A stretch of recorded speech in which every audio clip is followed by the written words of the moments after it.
اب آگے کہتے ہیں کہ تفسیر صغیر مرزا بشیر الدین محمود کی تالیف ہے، جس ٹائٹل پر معاذ اللہ خلیفۃ المسیح الثانی لکھا گیا ہے، اور اس نے سورہ بقرہ کے شروع ہی میں وبالآخرۃ ہم یوقنون میں آخرت کا ترجمہ یہ کیا ہے اور آئندہ ہونے والی موعود باتوں پر بھی یقین رکھتے ہیں۔ استغفر اللہ معاذ اللہ، یہاں پر ترجمے کی نری تعریف کر دی گئی۔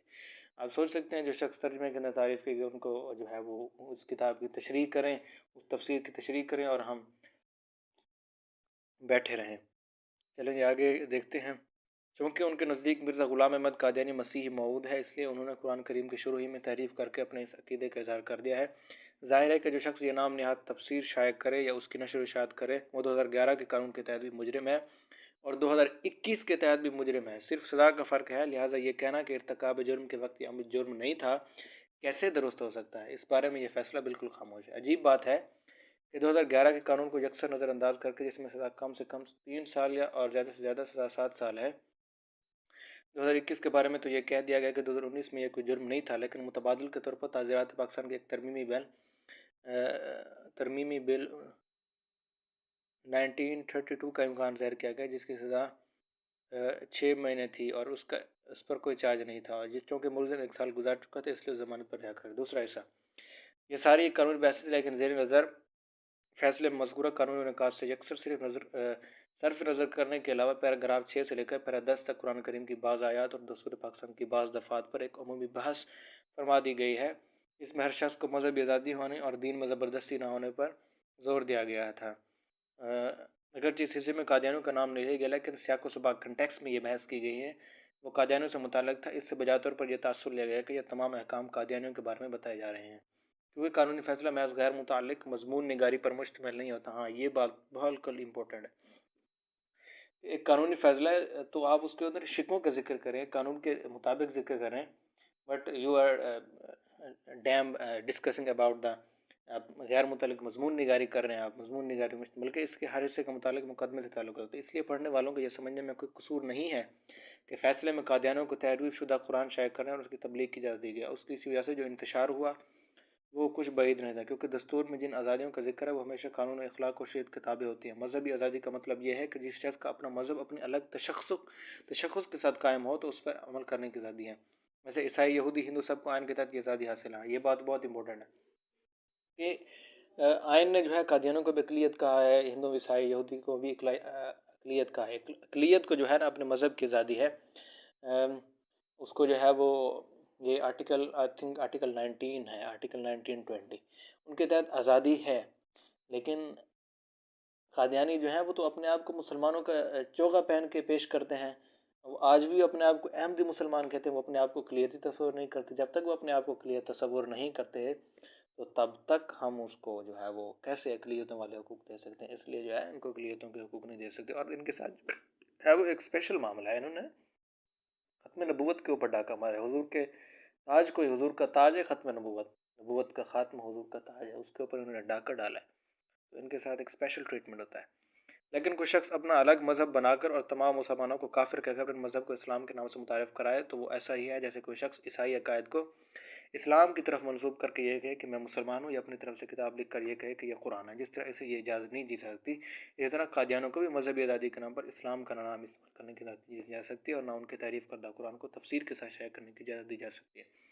اور یہ بات الحمدللہ پاکستان کے آئین اور قانون کی پوری طرح واضح کر دی گئی، جس کا فیصلہ میں کوئی حوالہ نہیں۔ جنہیں سپریم کورٹ کے لارجر بینچ نے ظہیر الدین وغیرہ بنام ریاست مطبوعہ 1993 میں ایس سی ایم اور 1718 میں ان قوانین کی تشریح ہمیشہ کے لیے طے کر دیا۔ زیر نظر فیصلے سے اس پر کوئی اثر نہیں پڑتا، لیکن اس طرح کی غیر متعلقہ تبصروں سے انتشار کے سوا کوئی فائدہ نہیں ہوتا۔ ایک اور بات، فیصلے کے پیراگراف 8 میں یہ کہی گئی ہے کہ قرآن کریم نے فرمایا ہے کہ ہم نے ہی قرآن نازل کیا ہے اور ہم اس کی حفاظت کریں گے۔ یہ آیت نہ جانے کس مناسبت سے نقل کی گئی ہے۔ کیا مطلب یہ ہے کہ چونکہ اللہ تعالیٰ نے اس کی حفاظت کا ذمہ لیا اس لیے ہمیں اس کی حفاظت کا کوئی انتظام نہیں کرنا چاہیے، اور جو کہ اس میں تعریف کرے اس کا ہاتھ بھی پکڑنا نہیں چاہیے؟ حفاظت کا ذمہ بے شک اللہ تعالیٰ نے لیا ہے، لیکن وہ یہ کام اپنے بندوں ہی سے کراتا ہے کہ لاکھوں انسانوں بلکہ بچوں کے سینے میں اسے موجانہ طور پر محفوظ فرما دیا ہے۔ جناب چیف جسٹس صاحب سے یہ بھی درخواست ہے کہ انہوں نے اپنے ایک اور فیصلے میں حافظ قرآن کو یہ امتیاز دینے سے انکار فرمایا کہ دوسرے علوم حاصل کرنے میں دوسروں پر ترجیح دی جائے۔ اللہ تعالیٰ کے نزدیک ان کا امتیاز طے شدہ ہے، اس لیے انہیں اپنے فیصلے پر بھی نظر ثانی کرنا چاہیے۔ ہاں ایک کیس تھا، یہ پتہ نہیں کس کیس کی بات ہو رہی، لیکن فیض آباد دھرنا کیس کے اندر جو ہے ایک وکیل جو ہے وہ حافظ خادم حسین رضوی کا نام جو ہے وہ حافظ لگا کر لے رہا تھا، تو انہوں نے اس کے اوپر اعتراض کیا کہ حافظ کیوں لگا رہے ہو۔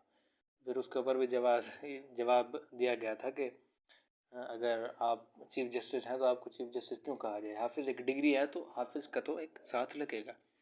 بہرحال اس آیت کریمہ کو نقل کرنے سے لوگوں کو یہ تاثر ملا ہے کہ تحریف شدہ قرآن کریم کو کوئی جرم سمجھا نہیں جا رہا، کیونکہ قرآن کریم کی حفاظت کا ذمہ اللہ تعالیٰ نے لیا ہے۔ اینڈ میں کہتے ہیں کہ خلاصہ یہ ہے کہ فیصلے میں بہت سی باتیں قابل اعتراض ہیں، اور سپریم کورٹ کے افسر تعلقات عامہ کی طرف جو وضاحت آئی ہے وہ کافی نہیں ہے۔ ہماری رائے میں سپریم کورٹ کو اس فیصلے پر نظر ثانی کرنی چاہیے، اور ملزم کو رہا کرنے کے سلسلے میں اوپر جو نکات عرض کی گئی ہیں ان پر ازسرِ نو غور کرنا چاہیے، اور پیرا 6 سے پیرا 10 تک اس مقدمے سے جو غیر ضروری بحث کی گئی اسے حذف کرنا چاہیے، تاکہ کوئی غلط فہمی پیدا نہ ہو، تاکہ عام مسلمان مطمئن رہیں کہ اس مجمل اور قابل اعتراض فیصلے سے قادیانیوں کے بارے میں شریعت، آئین اور قانون کے طے شدہ موقف پر کوئی اثر نہیں پڑتا، اور ایک خیال غلط ہے کہ اس سے انہیں کھلی چھوٹ مل گئی، لہذا کسی انتشار میں مبتلا ہونے کی ضرورت نہیں۔ البتہ جناب چیف جسٹس صاحب کو ان کی گزارشات کو سنجیدہ لینا چاہیے، اور ایسے اقدامات سے پرہیز کرنا چاہیے جن سے عوام میں انتشار پیدا ہو اور ان کی ناکافی وضاحت دینی پڑے۔ چلیں جی، یہ تو ہو گیا قبلہ مفتی تقی عثمانی صاحب کا۔ اب میں we are going to discuss about the chief justice اپنا جناب مفتی منیب الرحمان صاحب۔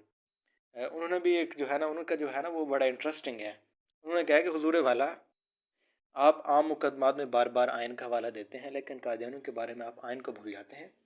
آپ ان سے یہ کیوں نہیں کہتے دوسری آئینی ترمیم کی روشنی میں آپ لوگ اپنی آئینی حیثیت، کانسٹیٹیوشنل سٹیٹس کو تسلیم کر دیں، دیگر غیر مسلم شہریوں کی طرح آپ کو بھی دستوری حقوق حاصل ہوں گے۔ آپ کے فیصلوں اور ریمارک سے یہ واضح ہوتا ہے آپ دستوری اعتبار سے طے شدہ کو غیر طے شدہ قرار دے رہے ہیں۔ شاعر نے کہا ہے، آپ بھی اپنی اداؤں پہ ذرا غور کریں، ہم اگر عرض کریں تو گئے تو شکایت ہوگی۔ ہماری اعلیٰ عدالتیں اس طرح کا تاثر دے رہی ہیں گویا ہمارے نظام میں آئین و قانون مسلمانوں کو کوئی حق نہیں ہے، باقی سب کا ہے۔ نوٹ: شعر میں شکایت سے مراد توہین عدالت لے لیں۔ یہ جو ہے نا ایک بڑا ہی انٹرسٹنگ انہوں نے جواب دیا ہے۔ چلیں جی، اللہ حافظ۔ میں اس کے جو ہے نا ایک کیسر احمد راجہ صاحب نے جو ہے ایک وکیل کے ساتھ، رائے ابراہیم ہے، ان کے ساتھ ایک ڈسکشن کیا ہے اس کیس کے اوپر، وہ بھی میں لنک شیئر کر دوں گا نیچے ڈسکرپشن میں۔ اور مفتی تقی اپنا مفتی منیب الرحمان صاحب نے تو ان کی ویڈیو ہے، انہوں نے ایک جگہ اپنی مسجد میں بھی بیان کیا ہے، اور جامعہ نعمہ لاہور میں بھی انہوں نے بیان کیا ہے اس بات کو کہ ان سے جو ہے ان کے سیکٹری نے رابطہ کیا اور میں نے ان کو کیا جواب دیا ہے۔ تو اس بارے میں جو ہے وہ بھی لنک میں شیئر کر دوں گا، مزید وہ دیکھ لیں۔ اللہ حافظ۔